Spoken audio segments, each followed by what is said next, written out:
गं 200 नखरफोर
welfare डिपार्टमेन्टआव ST welfare डिपार्टमेन्टआवहाय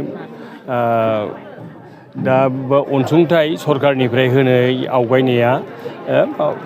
हिनजावसाफोरनि बा नखर खुंनायाव जाय जिरादफोरखौ नांगौ बे जिरादफोरखौनो होदों सरकारा बिराद मोजां जादों। मानो होननानै बुङोब्ला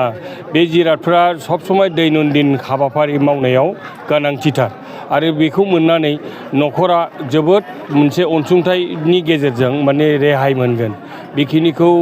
सरकारनिसिम रोजा रोजा साबायखर थादों आरो बेबादिनो फैगौ समावबो मोजाङै मोजां होगोन होननाय बे सिमाङा जोंनाव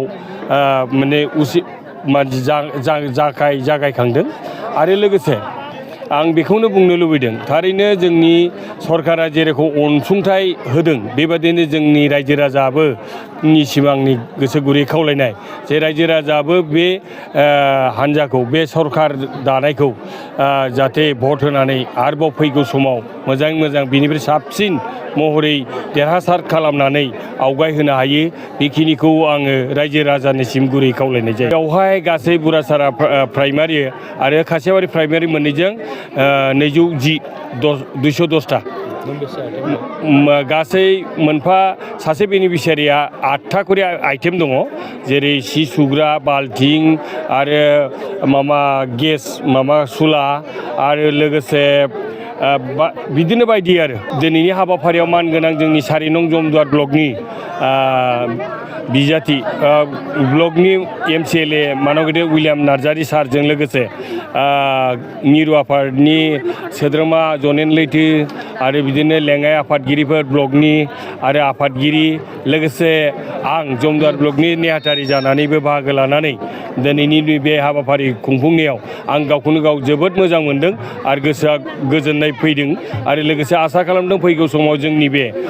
आफादा मोजाङै बेबायदि मावफुंनायाव सहाय मोननायजों लोगोसे खामानिफ्रा साबसिननिफ्राय हामसिन जालांगोन होननानै आङो मिजिंथियो।